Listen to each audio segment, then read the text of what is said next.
आज एक न्यूज देखी कि नर्मदा नदी में लोगों ने 11,000 लीटर दूध से नर्मदा नदी का अभिषेक किया।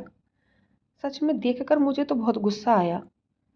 लोग कह रहे हैं कि ये हमारी मान्यता है, ये हमारी श्रद्धा है। चलो, मुझे तुम्हारी मान्यता और श्रद्धा समझ में आती है, लेकिन अगर तुम्हारी मान्यता से किसी जीव जंतु की हानि पहुंच रही है, कोई नदी गंदी हो रही है, उसमें प्रदूषण फैल रहा है, तो वो कैसी मान्यता है? भारत में मान्यता तो पहले सती प्रथा की भी थी। औरतों को उसके पति के साथ में जिंदा जला दिया जाता था। तो उस मान्यता को हमने क्यों बंद कर दिया? उसको भी चालू रखे।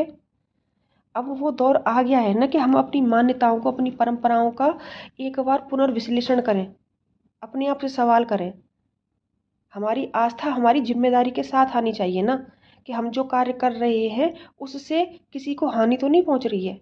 नदी में दूध वगैरह डालते हैं, कुछ खाने की चीज़ें डालते हैं, या फल या तुम्हारे फूल वगैरह डालते हैं, तो उससे नदी में प्रदूषण फैलता है। उसको रिजॉल्व करने में ना, जो नदी में घुला हुआ ऑक्सीजन है उसकी डिमांड ज़्यादा हो जाती है, जिससे नदी में ऑक्सीजन की कमी हो जाती है, जिसका डायरेक्ट इफेक्ट पड़ता है नदी में रहने वाले जलीय जीवों पर। तो क्या भगवान ने सिर्फ इंसानों को बनाया है? उन मछलियों को, उन जलीय जीवों को भगवान ने नहीं बनाया है? क्या उनका जीने का अधिकार नहीं है? तो हम गए थे करने के लिए पुण्य, लेकिन पाप करके आ रहे हैं। कभी हमारा दिमाग ये क्यों नहीं सोचता है कि इस 11,000 लीटर दूध को हम नदी में डाल रहे हैं, अगर हम 11,000 लोगों को एक एक लीटर दूध दें, और उनके मुंह से जो निकलेगा ना कि भगवान तुम्हारा भला करे, भगवान तुम्हें खुश रखे, कसम खा के कह रही हूँ, सच में ईश्वर तुम्हारा भला कर देगा। सच में ईश्वर तुम्हारी हर मनोकामना को पूरी कर देगा। अगर तुम उस दूध को किसी गरीब को दे देते। इंसानों को देने में शर्म आ रही थी तो किसी जानवर को ही पिला देते।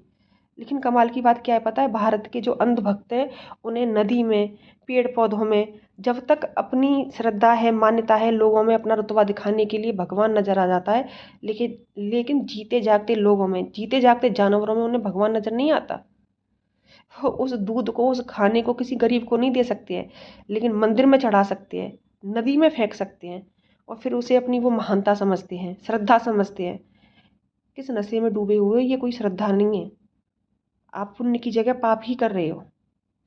इतना तो आपको खुद से सवाल पूछना चाहिए ना, कि बस जो चला आ रहा है, जो मान्यता चली आ रही है, बस उसी ढर्रे कदम पर चलना है। कुछ अपना भी तो दिमाग यूज करना चाहिए ना, कि हम जो कर रहे हैं उसका परिणाम क्या होगा।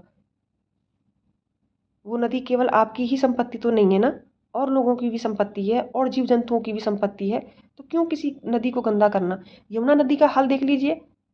अगर अभिषेक करना ही था तो न यमुना नदी का कर देते। वो पहले से ही सड़ी हुई है और ज़्यादा खराब हो जाएगी।